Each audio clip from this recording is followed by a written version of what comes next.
আপনার মহিলাদের প্রথমে শিক্ষিত করুন এবং তাদের নিজের মতো ছেড়ে দিন। তারপরে তারা আপনাকে বলবে যে তাদের জন্য কি কি সংস্কার প্রয়োজন।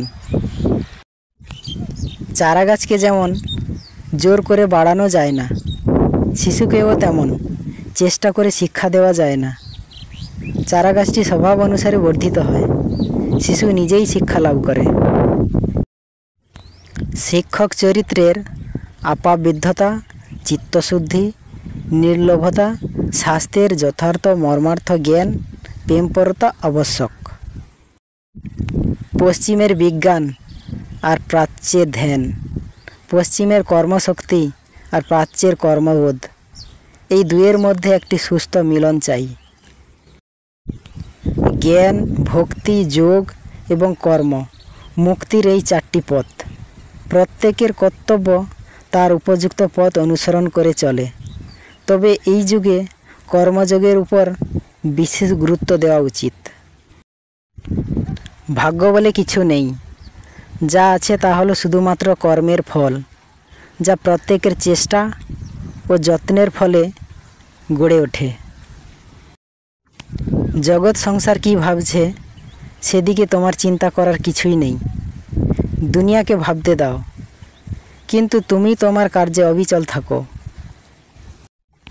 সৌভাগ্য প্রতিটি ব্যক্তির সাথে দেখা করার জন্য প্রতীক্ষা করে, কিন্তু যে পরিশ্রম করে একমাত্র তার সাথেই দেখা হয়। কোনো বড় কাজই কঠোর পরিশ্রম ও কষ্ট স্বীকার ছাড়া হয়নি।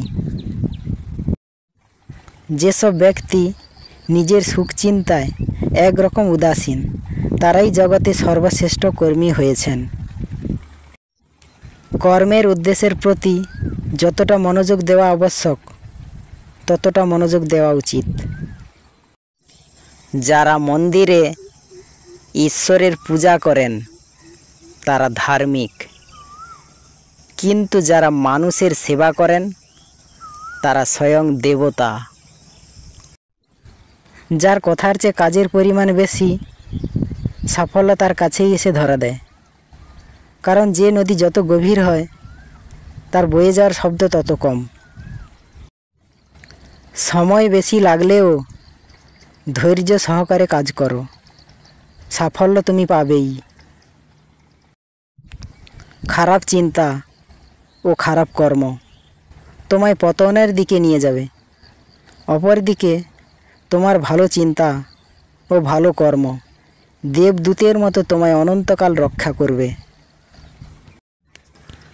যে ক্ষমতাশালী হওয়ার সাথে সাথে চিন্তাবিদ হয়, গতানুগতিকতা থেকে সকলকে মুক্ত করে দিশা দেখায়, সেই একমাত্র যুবক।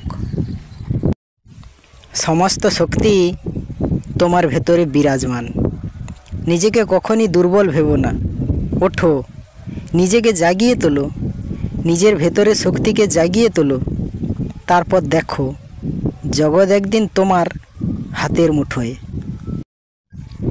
মানুষকে তার দুর্বলতার বিষয়ে ভাবতে বলা তার দুর্বলতার প্রতিকার নয়, তার শক্তির কথা স্মরণ করিয়ে দেওয়াই প্রতিকারের উপায়।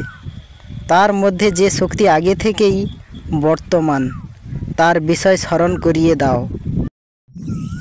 ভুল তারাই করে যারা কর্ম করতে থাকে, আর যারা কর্ম করে না তাদের জীবন তো অন্যদের ভুল ধরতে ধরতে শেষ হয়ে যায়। আরাম কখনো সত্যের পরীক্ষা নয়। অপরদিকে সত্যপ্রাসই স্বাচ্ছন্দ্যের থেকে অনেক দূরে থাকে।